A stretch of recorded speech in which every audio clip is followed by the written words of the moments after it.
Ayan guys, katatapos lang ng lola nyong nagsampay ng mga damit ng aking mga estudyante. Ayan o. Pero nag-as-is po muna ako ng kaldero, yung mga ginamit kahapon nung aking mga anak, tsaka yung pinaglutuan. Inalis ko na po yung lutuan dyan. Nag-as-is na ako guys. Ayan, ito po yung aming lutuan dito sa labas. Yung lutuan sa kahoy. Ayan. Ayan po yung aming sinampay. Doon po lang yan sa aking dalawang estudyante. Ayan guys. So, ayan. Ang damit ko po ay hindi ko isinasabay sa kanila guys. Kasi pag sinabay ko, ang tagal. Tagal maglaban ng aking dalawang ano. Ayan. Ito po yung aming CR. Tingnan nyo yung aming lababo na puro kalat na naman. Ayan guys. So, magkakaroon tayo ng house tour. Ayan. Ang ligpitin. Diba? Bukod pa po yung niligpitan ko kagabi. Kagabi nagligpit na po ako bago natulog. Kasi hinugasan ko yung aming kinainan. Nagligpit pa po yung aking apo. Kasi marami nga pong nagiinom kahapon. Maraming tao. Yung niligpitan ng apo ko, tapos nagligpit pa ako. Ngayon, meron na uli. Ayan. Guys, magsasaing pa ang lola nyo. Tanghali na. Ayan, ito yung aming kusina. Ang gulo. Ang aming lamesa. Ayan, ang daming nakapatong. Ayan po ang aming tawag dito, last supper. Ayan guys, nasisilaw ako sa ilaw. Last supper. Alam nyo guys, yung dollar na yan na nasa itaas yan ay 1980s pa. 1980s pa yan nung nag-abroad yung mister ko. Iniuwi niya yan, souvenir niya. Kaya ayan, souvenir niya hanggang ngayon andyan. Yung dollar. Galing Saudi. Ayan guys. Ito pa yung aming rep. Ayan. Magluluto na ang lola niya pagkatapos nito mag-video ang lola. Ayan guys, punta tayo sa sala. Ayan. Tingnan niyo yung aming sala guys. Ayan. Ang daming tiklupin.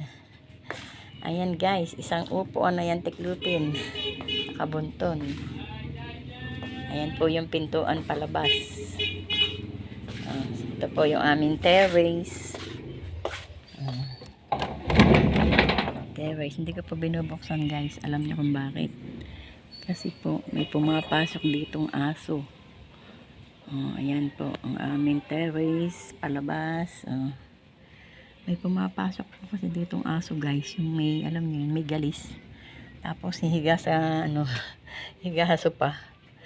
Ang aming pa naman sopa ay nakakahiya na. Ayan guys. Sopa namin ay nakakahiya na. Nasa loob ng kwarto ng mga apo ko yung isa. Ayan. Ayan po yung supang kawayan. Ayan. Ayan ang aming upuan guys. Ayan. Ito po yung aming puon. Aming altar. Ayan guys. Ayan yung aking Christmas tree. Alam niyo na bahay sa probinsya, maliliit lang guys. Kaya isang hakbang mo, sa kabila ka na. Tapos, yan po, dito po ako natutulog sa likod ng aparador. Nag-iisa lang ang lola niyo dyan.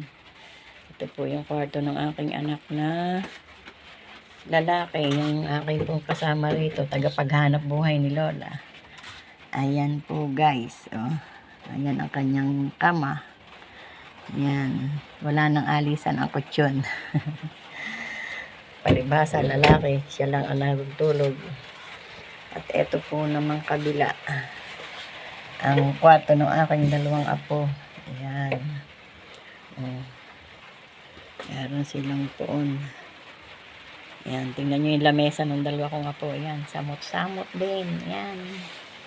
Naku, magsasawa naman kayo ka mag-usap. Kaya hayaan nyo na. Kung hindi sila maglinis, bahala sila sa kwarto nila. Yan, double deck yan guys. Double deck.